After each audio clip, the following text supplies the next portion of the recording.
ప్రభునందు ప్రియులైన మీకందరికీ యేసుక్రీస్తు ప్రభువారి నామంలో శుభవందనాలు తెలియజేస్తూ ఉన్నాం. ఎడారిలో సెలయేర్లు అనే దిన ధ్యానము కొరకై స్వాగతం. నవంబరు 27. దేవుడు చెప్పిన ఏ మాటైనను నిరర్ధకము కానేరదు. లోకాసు వార్త 1:37. హిమాలయ పర్వతాల్లో ఎక్కడో పైన ప్రతి ఏడు దేవుడు ఒక అద్భుతాన్ని చేస్తుంటాడు. మంచు కురిసిన చోట్ల ఐసు గడ్డలు కట్టి మట్టిని గట్టిగా కప్పేసి ఉంటాయి.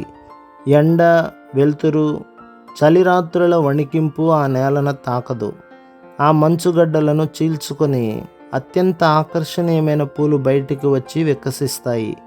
గడిచిన ఎండాకాలమంతా ఆ మొక్క నేల మీద పాకుతూ తన ఆకులను, కొమ్మలను వ్యాపింపజేస్తుంది. సూర్యరశ్మినంతా ఆత్రంగా తాకుతుంది. ఆ వేడిమినంతటిని చలికాలం పొడుగున తన వేళ్లలో భద్రంగా దాచుకుంటుంది. వసంతం రాగానే మంచుగడ్డల క్రింద ఉన్న మొక్కల్లో చలనం వస్తుంది.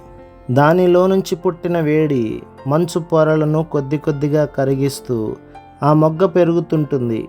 ఆ మొగ్గ అలా చొచ్చుకుంటూ వస్తున్నప్పుడు మంచులో చిన్న గాలి ప్రదేశం ఎప్పుడూ ఆ మొగ్గ చుట్టూ ఉంటుంది. మంచు పొరను తొలుచుకొని మొగ్గ బయటికి వచ్చిన తర్వాత సూర్యరశ్మిలో ఇది అందంగా వికసిస్తుంది. ఎండలో మంచుగడ్డ తళతళలాడినట్టుగానే ఆ పుష్పపు ముఖమల్ ఎరుపుదనం తళతళలాడుతుంది.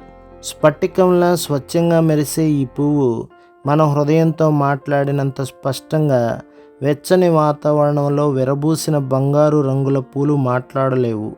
అసాధ్యాలు సాధ్యం కావడాన్ని చూడడానికి మనం కుతూహలపడుతుంటాం. దేవునికి కూడా ఇదే ఇష్టం. చివరిదాకా ఎదుర్కోండి. మానవపరమైన ఆశలు, ప్రయత్నాలన్నీ దేవుని శక్తికి ఆటంకాలే. ఎదురైన కష్టాలన్నింటినీ పడేసి మూట కట్టండి. మీరు వేయగలిగినన్నింటిని వేసి మోపు కట్టండి. ఇది అసాధ్యమనే ప్రసక్తి తేవద్దు. విశ్వాసం దేవుని వైపుకు చూస్తుంది. మన దేవుడు అసాధ్యాలకు దేవుడు. ప్రభు మిమ్మును, మీ కుటుంబమును, మీ సంఘమును దీవించి ఆశీర్వదించునుగాక. ఆమేన్.